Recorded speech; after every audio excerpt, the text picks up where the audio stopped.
తెలంగాణ హైకోర్టును ఆశ్రయించారు అమన్ ప్రీత్ సింగ్. డ్రగ్స్ కేసులో తనపై నమోదైన ఎఫ్ఐఆర్ ను క్వాష్ చేయాలని హైకోర్టులో అమన్ ప్రీత్ సింగ్ పిటిషన్ దాఖలు చేశారు. మాసబ్ ట్యాంక్ పిఎస్ డ్రగ్స్ కేసులో నిందితుడిగా ఉన్నారు అమన్ ప్రీత్ సింగ్. డ్రగ్స్ కేసులో A7 గా ఉన్నారు అమన్ ప్రీత్. తదుపరి విచారణను ఈ నెల 9కి వాయిదా వేసింది high court.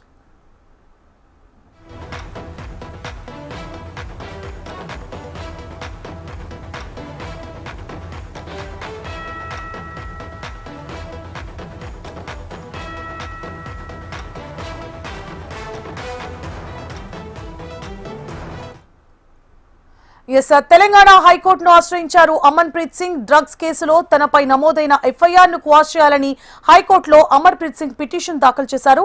Masab tank PS drugs కేసులో నిందితుడిగా ఉన్నారు అమన్. డ్రగ్స్ కేసులో A7 గా ఉన్నారు అమన్ ప్రీత్ సింగ్. అయితే తదుపరి విచారణను ఈ నెల 9కి వాయిదా వేసింది హైకోర్టు.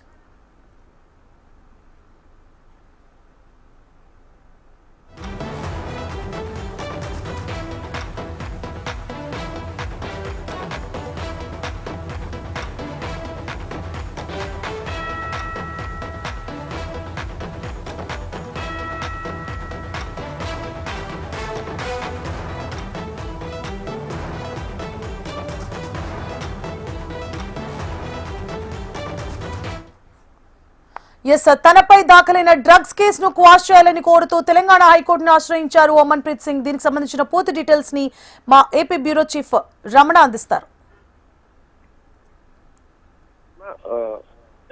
రకుల్ ప్రీత్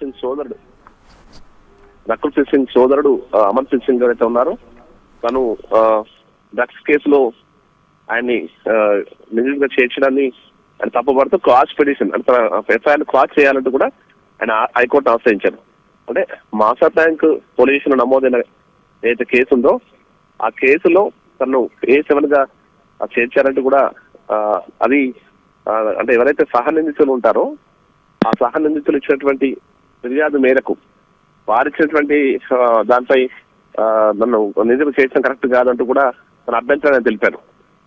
కరెక్ట్ గా పోలీసులు తెలుసుకోక కేవలం ఆ కేసులో ఉన్న మిగతా నిందితులు సమాచారంతో నిందితుగా చేర్చడాన్ని తప్పబడుతూ ఈ క్వాష్ సంబంధించిన పిటిషన్ దాఖలు చేశారు. తన ఎఫ్ఐఆర్ ను క్వాష్ చేయాలని కూడా ఆయన కోరారు. అయితే గతంలో కూడా ఒకసారి ఈయనపై కేసు నమోదైంది. గతంలో కూడా ఒక కేసులో డ్రగ్స్ కేసులో తన పేరు ఉంది, అంటే కన్జ్యూమర్ గా తన పేరు అందులో ఉంది. ఇప్పుడు మరి ఆ రోజు నుంచి కేసు నమోదైనప్పటి నుంచి కూడా అమన్ అజ్ఞాతంలో ఉన్నాడు. ప్రస్తుతం కేసు సంబంధించి విచారణ మాత్రం హైకోర్టు శుక్రవారానికి వాయిదా వేసింది. శుక్రవారం కోర్టు ఏం చెప్పబోతుందో చూడాల్సి ఉంటుంది. సువర్ణ. Right, thank you for the updates, Ramana.